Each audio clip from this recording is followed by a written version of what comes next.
नमस्कार दोस्तों। आज मैं आप लोगों को एक कहानी सुनाने जा रहा हूँ। कहानी एक ऐसे बच्चे की जो बहुत ही अजीब था और अलग था। अजीब इन द सेंस अकेला था। मेरा पहला जॉब था। मैं क्लास के अंदर गया। जब मैं क्लास के अंदर गया एज अ टीचर, तब सारे बच्चे खड़े हो गए। सब ने बोला गुड मॉर्निंग सर। तभी उनमें से एक बच्चा खिड़की के बाहर देख रहा था। सारे बच्चे खड़े थे पर वो बस खिड़की के बाहर देख रहा था। मैं उसके पास गया। मैंने देखा उसकी आंखें आंसू से भरी हुई थी। वो बाहर देख रहा था खिड़की के, तो मैंने भी देखा। मैं देख के हैरान रह गया। वहां पर मैंने देखा कि एक चिड़िया अपने घोंसले में बच्चे को दाना खिला रही थी और वो देखकर बच्चा मन ही मन रो रहा था। मैंने जल्दी से उसका नाम पूछा, हे व्हाट हैपेंड, क्या हुआ, नाम क्या है तुम्हारा? उसने अपना नाम अद्युत बताया। तो मैंने बोला क्या हुआ बच्चा, क्या हो रहा है, व्हाई आर यू क्राइंग? तो उसने बोला no no sir I am fine, मैं रो नहीं रहा सर। फिर मैं स्टाफ रूम में गया। क्लास खत्म होने के बाद मैं स्टाफ रूम में मैंने टीचर से बातें की उस बच्चे के बारे में। तो अपने अपने सारे टीचर्स अपने अपने ही बयान लेके बैठे हुए थे। कोई बोल रहा था कि वो होमवर्क ठीक से नहीं करता है, कोई बोल रहा था कि क्लास में ध्यान नहीं देता है, कोई बोल रहा था कि बस ऐसा ही है, कोई बोल रहा था कि इस बार भी फेल होगा।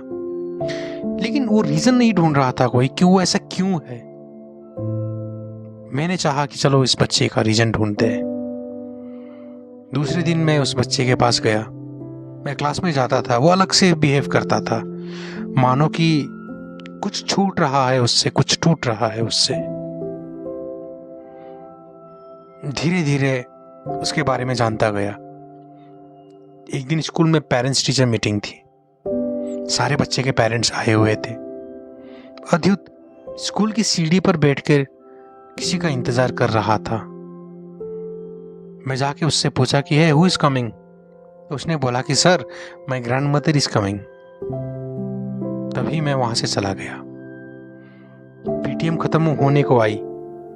सारे बच्चे अपने अपने पेरेंट्स के साथ घर की तरफ जाने लगे, पर अद्युत वहीं पर बैठा हुआ इंतजार कर रहा था। तो मैंने जाके पूछा कि nobody is coming.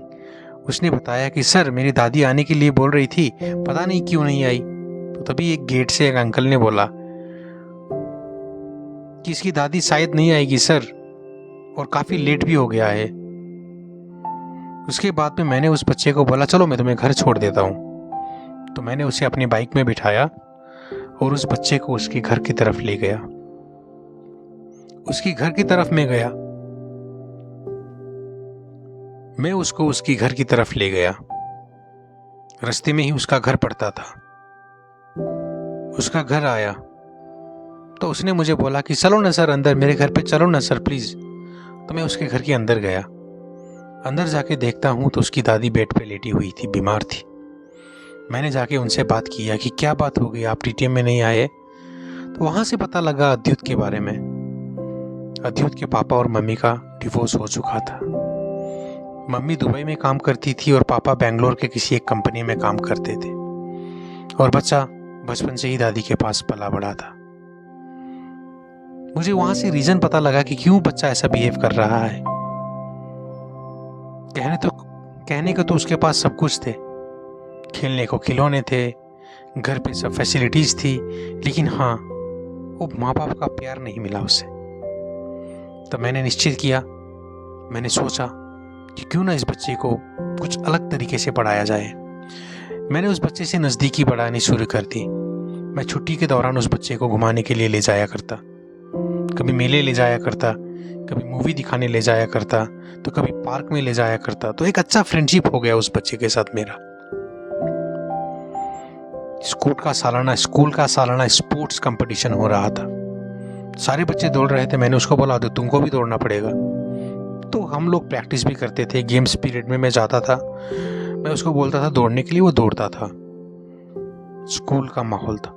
Sports start हो रहा था। सारे बच्चे ग्राउंड में बैठे हुए थे। तालियां बज रही थी, झंडे फहरा रहे थे। अपने अपने हाउस की टी शर्ट लगा के बच्चे मैदान में बैठे हुए थे। तभी एक क्लैप होता है और सारे बच्चे दौड़ने लगते हैं। अद्युत भी दौड़ता है, पहला राउंड कंप्लीट करता है। दूसरा राउंड में अद्युत गिर जाता है। सब बच्चे चुप हो जाते हैं, मानो कि कुछ सन्नाटा छा गया मैदान में। मैं दौड़ा दौड़ा जाता हूँ उस बच्चे के पास, जाके उस बच्चे को उठाता हूँ। उसके मुंह से खून निकल रहा होता है। उसको लेके फिर मैं अस्पताल की तरफ दौड़ता हूँ। स्कूल की गाड़ी में डाला, उसको अस्पताल ले गया। वहां जाके डॉक्टर ने बोला कि इसके कुछ टेस्ट करने पड़ेंगे। तभी मैंने उसकी दादी को भी इत्तला कर दी। उसकी दादी भी घबराई हुई अस्पताल में पहुंची। कुछ टेस्ट किए गए और टेस्ट के रिपोर्ट आए गए और टेस्ट के रिपोर्ट में ये पता लगा कि बच्चे को लंग्स कैंसर था। हो सकता है कि बचपन में वो गम, वो सदमा जो उसको बैठा था, उसे भर नहीं पाया। मैंने उसकी दादी को बोला कि इसके माँ बाप को बुलाना पड़ेगा, ऐसा नहीं होगा। तो तभी मैंने उसके माँ बाप को बुलाने की कोशिश करी। मैं नंबर लगाए फ़ोन उनके माँ बाप और उनके माता पिता को बता दिया कि अद्युत की तबीयत बहुत ख़राब है और अब दोनों को ही जल्दी आना पड़ेगा।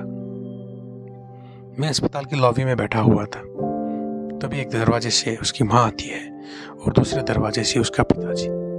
दोनों ही एक दूसरे को देख के झगड़ने लगते हैं। बोलते कि तुम्हारी वजह से हुआ, ये तुम्हारी वजह से हुआ। दोनों एक दूसरे को दोष दिखाने लगते हैं। तभी अंदर से नर्स आती है और बोलती है बच्चा आपको बुला रहा है सर, बच्चे की तबीयत खराब हो रही है। तो मैं दौड़ा दौड़ा जाता हूँ। मेरे पीछे पीछे उसके मम्मी पापा भी आते हैं। अद्युत सहमा हुआ सा था, कुछ घबराया हुआ। उसके मम्मी पापा को देख के थोड़ा सा खुश हुआ वो। उसने अपने पापा मम्मी को बताया, क्या बोला? अपने पापा और मम्मी को बोला कि आप दोनों मिलके रहो ना, मुझे तो प्यार नहीं मिला आप दोनों से, आप दोनों अलग मत होना, ऐसा मत करना किसी बच्चे के साथ। मैं आप दोनों के साथ रहना चाहता था, मुझे आप दोनों के साथ ही खुशी मिलती थी, पर आज मैं अकेला हो गया। तभी अद्युत मेरी तरफ देखता है और बोलता है कि सर मैं आपको पापा बुला सकता हूँ। उसकी ये बातें सुन के मैं मन ही मन रोने लगा।